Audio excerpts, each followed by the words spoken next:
Hi, everyone. We're going to talk today about integrating outside sources. So in college writing, you're almost always writing text-based writing, which means that you're quoting things that you've been reading in class, research you've been doing, and so on. And so I call these ties, which is something I borrowed from someone else. But we want to remember just initially that there are three ways of using sources. The first way is to quote. That's where you're borrowing exact words. The second is to paraphrase, where you're borrowing the idea, but you're putting it into your own words.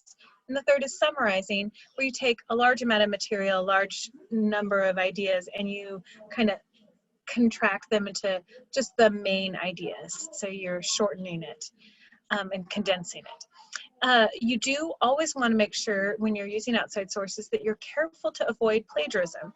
Now, sometimes plagiarism is intentional cheating, but it can also be unintentional, sloppy use of outside sources. And so this is one thing that you'll want to keep working on and be careful about as you write text-based essays. So one way is to always make sure to use quotation marks around borrowed words, to cite the sources each time you use them, whether you're quoting, paraphrasing, or summarizing, no matter how you're using them, that you cite them each time. And then at the end that you include a works cited list, and that will help. Okay. What we're gonna focus on is not so much plagiarism today, but how do you integrate your quotations, especially into your writing. And so there are things that I tend to call a dropped quote. I think other people call them floating quotes, but it would be like this example here, where I start off with a claim. It's important to recognize that not every goal is equally important.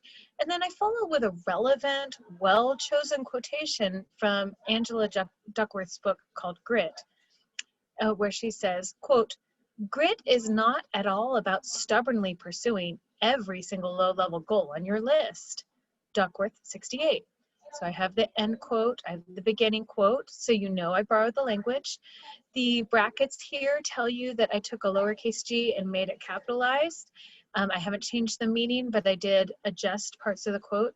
The other is there was a part in the middle of the quote that I didn't feel was relevant to the paragraph, so I put 3 dots in to show that I removed words without changing the meaning. So that's great. I haven't plagiarized. This is relevant. It fits the context of the paragraph. I even follow with some commentary. While I want to get a good grade in my class, I don't have to get an A on every assignment to get an A in the course. So I'm doing an example, trying to kind of illustrate what she's saying in the quote. That's all well and good, but the quote is still kind of just dropped in there or floating in the middle of that paragraph. Integrating it can be as simple as adding a few words at the beginning, such as Duckworth explains, comma. Everything else is the same in my 2 examples. I did include Duckworth in the sentence, in this what I call a signal phrase or an attribution tag. So I don't need it again here. So that is one other change, but everything else is pretty much the same. And so integrating quotes doesn't take a lot of work. Okay. So we want to use ties to integrate, and this is just a good mnemonic. There are 4 basic ways of doing it. There's a tag at the end, and you can introduce the quote by putting a few words at the beginning, like I showed in my example. You can embed the quote, and you can split the quote. So a tag is adding the signal phrase after the quotation. So here, I used advises Duckworth after the very same quote. You'll see there's a comma before the quotation mark. I did flip the order. I could say Duckworth advises, but often when we put it at the end, we'll often put the verb in front of the subject. So it's another kind of little interesting thing about the tag. This is not an uncommon way of quoting, and it's a good way of bringing variety into your writing. The most common, the most classic way of doing it is to introduce by adding the signal phrase before the quotation. So here I used as Duckworth explains. Before I used advises, here I used explains. It's good to use a variety of verbs as well, so that you're not always repeating the same attribution tag or signal phrase all the time. So one goes at the end, the other goes at the beginning. Neither one is better than the other. Obviously, the majority of them will probably be introducing, but you can bring some tags in too. but we have two other methods that you can add to your tool belt. This is probably the hardest one, embed. You embed only a portion of the quotation, not the whole sentence, but just a few key words in your own sentence. So a signal phrase is not necessarily required, though you still need to cite. So my example here is that I have mostly my own words. People don't need to achieve, quote, every single low-level goal, end quote, to be gritty. Duckworth 68. So I'm not using the whole quote, just a little part of it. And this is something that you want to work on if so that you're only quoting the parts that are really essential to what you're trying to say. So this is a good thing to move toward. Now, the fourth method is also a great strategy. It's called the split. This is when you add the signal phrase in between natural divisions in the quotation. So for instance here, we have the beginning of the quote, and then where I took some words out, there was an interruption in the sentence. So you're gonna have a comma before the quotation mark. Then we have our attribution tag or signal phrase, says Duckworth. I could say Duckworth says, that's also okay. Then I have another comma, a space, quotation, and I'm still leaving those 3 dots in because I do want to show that I took some words out of the quote. And then again, I end with my citation. Now, one of the things I was pointing out earlier is it's good to use a variety of words. The most common ones are these 3 here, according to, says, states. Though there is nothing wrong with those, absolutely use them, but don't only use them, because if you're repeating them again and again and again, it gets a bit repetitive, it gets a bit stale. And these are probably the most neutral terms you can say. You're not telling us anything about what's happening in the quote.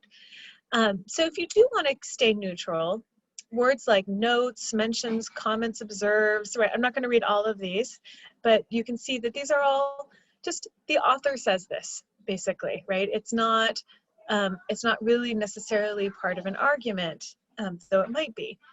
Now, you can use stronger ones that have sort of a positive or negative connotation. Now, I don't mean good or bad words to use, but just kind of, it'll give your reader a sense of what's coming up in the quotation itself. So argues is a stronger term. Maintains, agrees, admits, right? Believes, confirms, thinks, declares, right? Those are all sort of stronger terms, and they're not going to work all the time. They're only going to work if, right? So saying admits only makes sense if the quote is an admission to something, right? The claims only works if the quote is a claim. So on the kind of negative side, again, these are not bad terms to use, but they're pointing out that there's maybe a disagreement in the quote. So you might say disputes.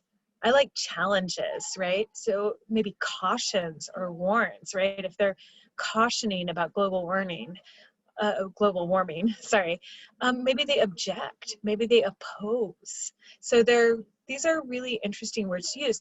This is not an exhaustive list. There are many, many more words that you can use. The main point is that you want to tailor them to fit what's coming up in that quotation. And using variety helps because it shows that you're more of a mature writer. It creates a music to your language. It makes your essays more engaging to the reader. And so it's good to really change it up. You don't necessarily have to do that on your rough draft. That might be something that you work towards as you're moving from the rough draft to the final draft. So just as a reminder, kind of to sum up, we want ties, not DQ. Now here, I love Dairy Queen. Who doesn't love ice cream on a hot day, right? But here, I mean dropped quotes. We want to use quotations where we're not just citing our sources. We want to cite them. We are not just avoiding plagiarism, but we're really integrating them into our own writing. And so if you do see a DQ or a dropped quote or a floating quotation comment on one of your essays, you know that that means to add one of the ties: tag, introduce, embed, and split.